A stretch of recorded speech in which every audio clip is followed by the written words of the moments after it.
আরো একটি নতুন ভিডিওতে তোমাদের সবাইকে স্বাগত। অবশেষে 2025-26 শিক্ষাবর্ষের জন্য পশ্চিমবঙ্গের বিভিন্ন কলেজ বিশ্ববিদ্যালয়গুলিতে পিজি কোর্সে ভর্তির জন্য ডিপার্টমেন্ট অফ হায়ার এডুকেশন থেকে একটি বিজ্ঞপ্তি প্রকাশ করেছে। তো সেই বিজ্ঞপ্তিতে তোমাদের কি কি বলা হয়েছে সেগুলো একটু আজকে আমরা এই ভিডিওর মাধ্যমে জেনে নেব। তার জন্য আমরা সেই অফিসিয়াল নোটিশটাকে ওপেন করে রেখেছি এবং তোমরা দেখতে পাচ্ছ যে নোটিশটা 1 আগস্ট 2025 তারিখ প্রকাশ করা হয়েছে এবং তোমাদের এই নোটিশে পশ্চিমবঙ্গের সমস্ত কলেজ বিশ্ববিদ্যালয়গুলিকে পিজি কোর্সের ভর্তি প্রক্রিয়া শুরু করার জন্য একটি গাইডলাইন দেওয়া হয়েছে। তো সেই গাইডলাইনে তোমাদের কি কি বলা আছে সেটা আমরা দেখে নেব। তো প্রথমে তোমাদের এখানে তোমাদের পিজি কোর্সের ভর্তি প্রক্রিয়ার জন্য কিছু গুরুত্বপূর্ণ ডেট বা ইম্পর্টেন্ট ডেট দেওয়া হয়েছে। তো এখানে তোমাদের কি কি গুরুত্বপূর্ণ ডেট দেওয়া হয়েছে, তো এখানে তোমাদের প্রথমে দেওয়া হয়েছে, এখানে বলা হয়েছে যে পশ্চিমবঙ্গের যে সমস্ত কলেজ বিশ্ববিদ্যালয়গুলিতে এখনো পর্যন্ত আন্ডার গ্র্যাজুয়েট অর্থাৎ গ্র্যাজুয়েশন ডিগ্রির ফাইনাল সেমিস্টারের রেজাল্ট প্রকাশ করা হয়নি, সেই সমস্ত কলেজ বিশ্ববিদ্যালয়গুলি যেন তাদের আন্ডার গ্র্যাজুয়েটে অর্থাৎ গ্র্যাজুয়েশন ডিগ্রির ফাইনাল সেমিস্টারের রেজাল্ট যেন 7 আগস্টের মধ্যে যেন প্রকাশ করে দেয়। তারপর এখানে তোমাদের বলা হয়েছে যে পশ্চিমবঙ্গের সমস্ত কলেজ বিশ্ববিদ্যালয়গুলিতে পিজি কোর্সে ভর্তির জন্য অনলাইনের মাধ্যমে আবেদন প্রক্রিয়া যেন শুরু করে।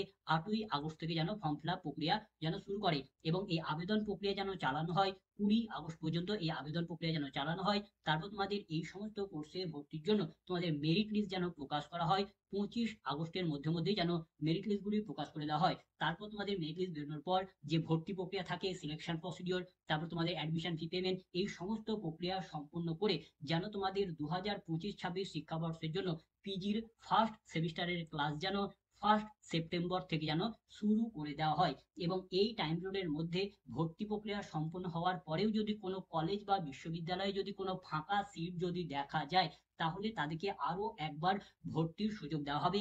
কিন্তু এই ভর্তি প্রক্রিয়া যেন সেপ্টেম্বরের লাস্ট উইকের মধ্যে সম্পন্ন করতে হবে। অর্থাৎ যে সমস্ত কলেজ বিশ্ববিদ্যালয়গুলি প্রথম যে টাইম পিরিয়ড দেওয়া হয়েছে, এই টাইম পিরিয়ডের মধ্যে ভর্তি প্রক্রিয়া সম্পন্ন করার পরেও যদি কোনো ফাঁকা সিট থাকে, তাহলে সেই সমস্ত কলেজ বিশ্ববিদ্যালয়গুলি তাদের পোর্টাল আবার ওপেন করতে পারে। কিন্তু সেই ওপেন পোর্টালটা তোমাদের সেপ্টেম্বরের লাস্ট উইকের মধ্যে যেন সম্পূর্ণ করে দেওয়া হবে। অর্থাৎ এবছর তোমাদের সেপ্টেম্বরের লাস্ট উইকের মধ্যে সমস্ত কলেজ বিশ্ববিদ্যালয়ের ভর্তি প্রক্রিয়া সম্পূর্ণ করে দেওয়া হবে এবং এটা তোমাদের কলেজ বিশ্ববিদ্যালয়কে নির্দেশিকা দেওয়া হয়েছে। তো এই ডেট বা টাইম কলেজ বা ইউনিভার্সিটি মানবে কি মানবে না সেটা কলেজের উপর নির্ভর করছে। তবে আমরা বিগত বছরগুলিতে দেখেছি যে পশ্চিমবঙ্গের যত কলেজ বিশ্ববিদ্যালয়গুলি আছে, তোমাদের ডিপার্টমেন্ট অফ হায়ার এডুকেশন থেকে যে গাইডলাইন বা নির্দেশিকা দেওয়া হয়, সেই গাইডলাইন বা সেই নির্দেশিকায় তোমাদের পশ্চিমবঙ্গের ম্যাক্সিমাম কলেজ বা ইউনিভার্সিটি সেটাকেই তোমাদের ফলো করে। তারপর তোমাদের এই নোটসে ভর্তি সম্পর্কিত বিষয়ে কিছু গাইডলাইন অর্থাৎ কিছু নির্দেশিকা দেওয়া হয়েছে। এই সমস্ত গাইডলাইন বা নির্দেশিকাগুলিকে তোমাদের কলেজ বিশ্ববিদ্যালয়গুলিকে ভর্তির সময় ফলো করতে বলা হয়েছে। তো এখানে তোমাদের কি কি নির্দেশিকা বা গাইডলাইন দেওয়া হয়েছে, তো এখানে তোমাদের বলা হয়েছে যে এবছরের তোমাদের পশ্চিমবঙ্গের সমস্ত কলেজ বিশ্ববিদ্যালয়গুলিতে পিজি কোর্সের ভর্তি যেন সম্পূর্ণটাই অনলাইন প্রসেসের মাধ্যমে চালানো হয় এবং তোমাদের এই ভর্তি সম্পূর্ণটাই মেরিট বেসিসে তোমাদের এখানে ভর্তিটাকে করানো হবে। এবং তোমাদের এই ভর্তি প্রক্রিয়া চলার সময় কোনো ক্যান্ডিডেটকে ফিজিক্যালি কোনো কলেজ বা বিশ্ববিদ্যালয়ে উপস্থিত থাকতে হবে না। অর্থাৎ যখন তোমাদের অনলাইনের মাধ্যমে ভর্তি প্রক্রিয়া চলবে, তখন তোমাদের কোনো স্টুডেন্টকে কোনো কলেজ বা বিশ্ববিদ্যালয়ে শারীরিকভাবে যেতে হবে না। তোমাদের সম্পূর্ণ ভর্তি প্রক্রিয়াটি অনলাইনের মাধ্যমে সম্পূর্ণ করা হবে। তারপর এখানে তোমাদের দ্বিতীয় গাইডলাইনে বলা হয়েছে, এখানে তোমাদের বলা হয়েছে যে এখানকার বিভিন্ন পিজি কোর্সগুলিতে আবেদন করার জন্য যেন কোনো প্রকারের ফি না নেওয়া হয়। এখানে তোমাদের document uploading, document scanning, form fill up বা আরো অন্যান্য বিভিন্ন কাজের জন্য যে ফিগুলি ধার্য করা হয়, সেই সমস্ত ফিগুলি যেন না নেওয়া হয়। তো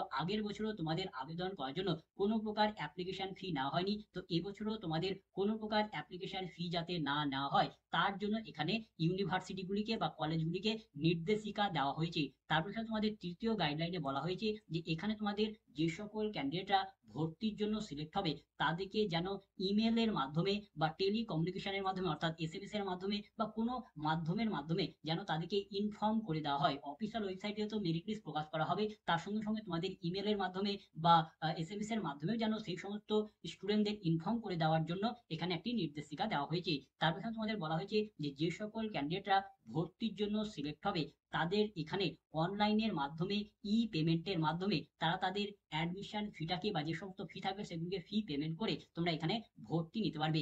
এছাড়া তোমরা এখানে ব্যাংক পেমেন্টের মাধ্যমেও তোমরা ভর্তি নিতে পারবে। তো তোমাদের যেরকম সুবিধা হবে সেই মোড ব্যবহার করে তোমরা এখানে ভর্তি নিতে পারবে। তার বিষয়ে তোমাদের বলা হয়েছে যে ভর্তি প্রক্রিয়া সম্পূর্ণ হওয়ার পর তোমরা সকলেই জানো যে সকল কলেজ বিশ্ববিদ্যালয় তোমাদের ডকুমেন্টগুলি ভেরিফিকেশন করে বা আরো অন্যান্য তথ্য সমস্ত কিছু ভেরিফাই করে। তো এই সমস্ত ভেরিফাইয়ের যে প্রক্রিয়াটি, এই প্রক্রিয়াটি তোমাদের বলা হয়েছে যে তোমাদের ক্লাস শুরু হবে তারপরেই যেন এই ভর্তি প্রক্রিয়ার যে ডকুমেন্ট ভেরিফিকেশন বা আরো অন্যান্য কার্যক্রম সেগুলিকে যেন ভেরিফাই করা হয়। তোমাদের ভর্তি চলার সময় যেন কোনো স্টুডেন্ট যেন কলেজ বা ইউনিভার্সিটিতে যেন উপস্থিত না হয়। তারপর এখানে তোমাদের বলা হয়েছে যে সমস্ত state aided affiliated home university আছে বা আদার ইউনিভার্সিটি আছে, সেই সমস্ত ইউনিভার্সিটিগুলিতে বা সেই সমস্ত কলেজগুলিতে যে টোটাল সিট সংখ্যা থাকবে সেই সিট সংখ্যা যেন 80-20% হিসাবে যেন বিভক্ত করা থাকে। অর্থাৎ সেই কলেজ বা ইউনিভার্সিটিতে যতগুলি সিট থাকবে সেই টোটাল সিটের 80% সিটই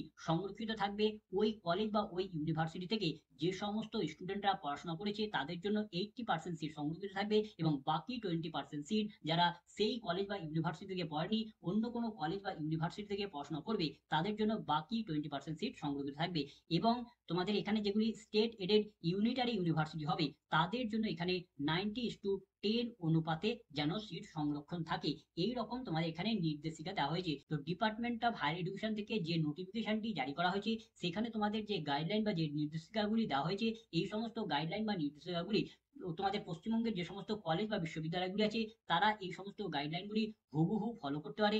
আবার এই সমস্ত গাইডলাইনের সঙ্গে সেই সমস্ত কলেজ বা বিশ্ববিদ্যালয়গুলি তাদের নিজস্ব গাইডলাইনও অ্যাড করতে পারে। তো তোমাদের কোন কলেজের বা কোন বিশ্ববিদ্যালয়ের ভর্তির প্রক্রিয়া কি হবে, তার গাইডলাইন কি হবে এবং কি কি ডেট থাকবে ইত্যাদি বিষয় জানার জন্য তোমাকে সেই কলেজ বা সেই বিশ্ববিদ্যালয় থেকে যে সমস্ত অফিসিয়াল নোটিশগুলি প্রকাশ করা হবে সেই সমস্ত অফিসিয়াল নোটিশগুলি তোমাদের এখানে ফলো করতে হবে। তবে ধরে রাখতে পারো তোমাদের পশ্চিমবঙ্গের ম্যাক্সিমাম কলেজ বিশ্ববিদ্যালয়েরই ভর্তি প্রক্রিয়া তোমাদের 8ই আগস্ট থেকে শুরু হয়ে যাওয়ার সম্ভাবনা আছে। তো এই ছিল আজকের ভিডিও। তো ভিডিওটা যদি ভালো লাগে তো লাইক করবে, বন্ধুদের মধ্যে শেয়ার করবে, ভিডিও সম্পর্কিত বিষয়ে কোনো কিছু জানার থাকলে কমেন্ট করবে এবং সাবস্ক্রাইব করে আমাদের সাথে উৎসাহী হবে। ধন্যবাদ।